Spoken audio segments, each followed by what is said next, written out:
Hi, and welcome back to Starting from Zero.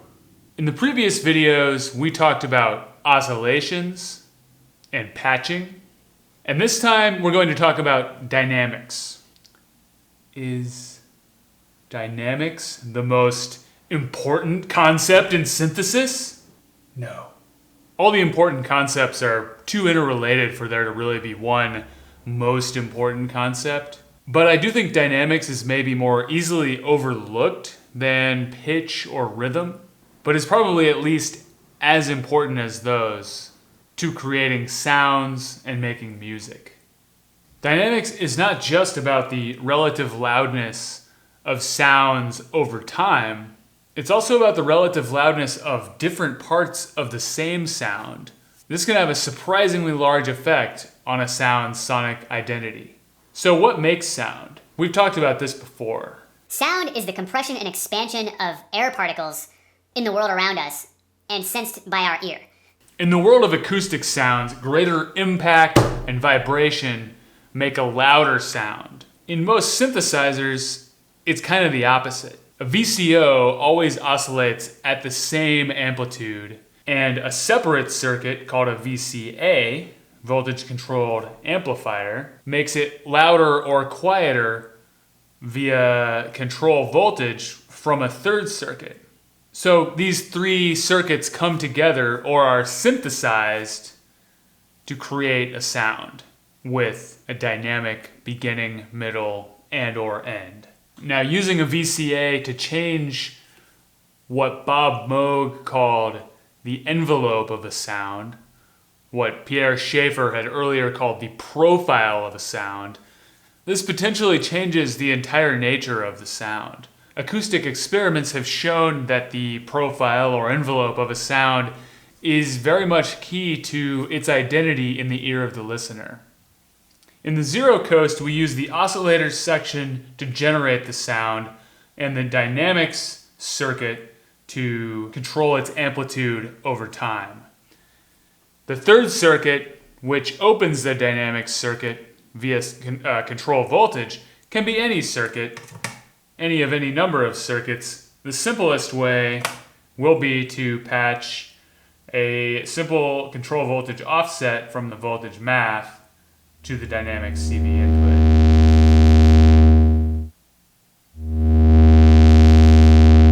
From here we can control the loudness of this sound. In fact, we can even use this knob to create discrete notes with beginnings, middles, and ends. Or if we just turn it up, we get something we might call a drone, which is a sound that does not have an envelope. Now, when Moog set out to make synthesizers controlled by keyboards, one thing that we might notice about keyboards is that they really can only send a very limited amount of information about the dynamic envelope of a sound. You press the key and you release the key, and that's all the information that's really transmitted. This is the way that most organs work in terms of dynamics, and we can emulate it by patching a touch gate from the zero control to the dynamics circuit on the zero coast. We'll go ahead and patch the pitch CV to control pitch as well to make sort of a simple organ here.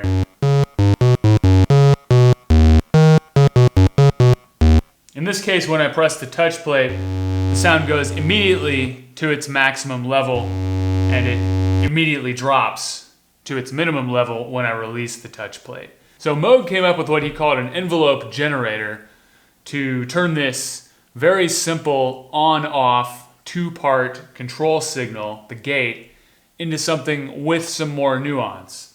And if we patch our gate output of the zero control to the gate input of the contour section, we can see a little bit about how this works. When we press a touch plate, we now have, instead of just two stages, on and off, four stages in which the note travels through several different stages of amplitude and is more dynamic of a sound.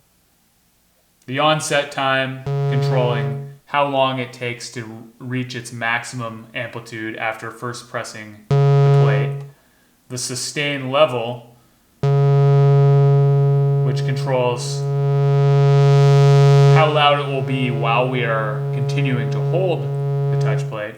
And the decay time, which sets both the length of time it will take to go from maximum down to the sustain level, and then again from the sustain level to 0 when we let go of the touch plate. With these simple controls, we can create everything from that gated organ sound to small plucks,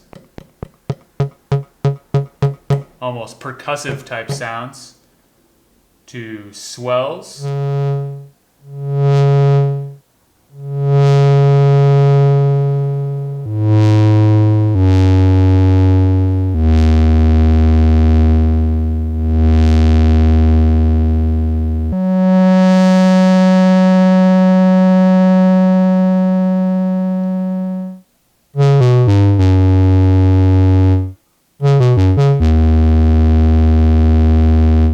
and these greatly change the nature of the instrument that we're creating. On the 0 control, we also have the pressure output, which lets us use our finger to sort of dynamically and immediately generate an envelope that's directly related to the amount of pressure we're applying to the 0 control touch plate.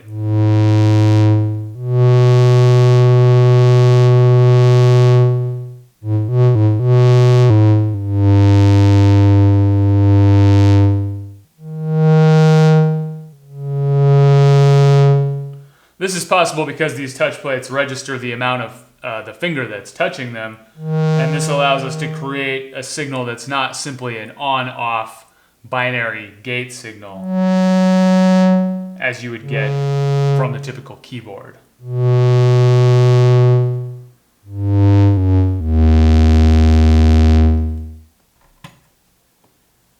Another control voltage source for the dynamic circuit is the slope circuit. This is a 2-stage envelope. It only has a rise and a fall and can be very easily used to create repeating percussive sounds.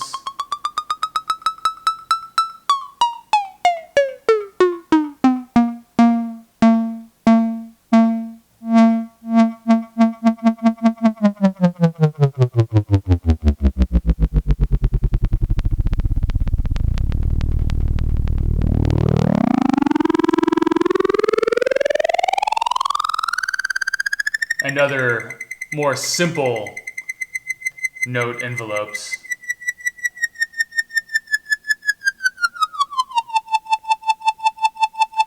We can also run the slope circuit to cycle much faster than we could create individual notes with our fingers. And we get into what we call amplitude modulation, which actually alters the timbre of the note.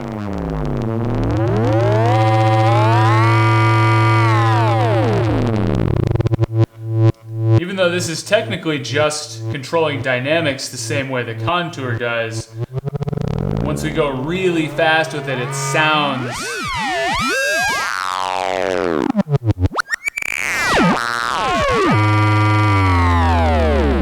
like a timbral modulation instead. With the 0 control, we also have what we call a dynamic gate output from the sequencer, which generates gates of different heights when the sequencer runs.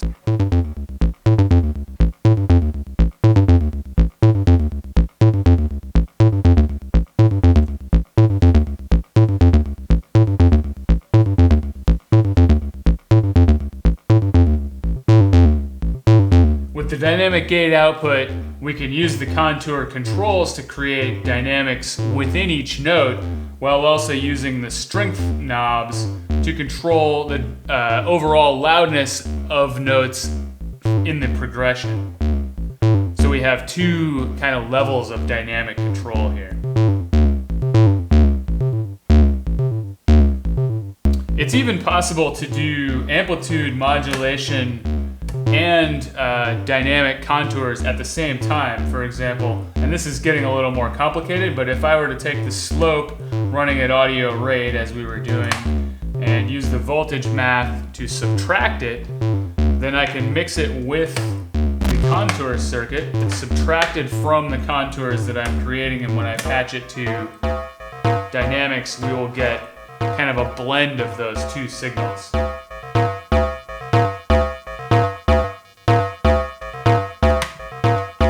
We could even sequence the time of the slope to create differing sets of sidebands.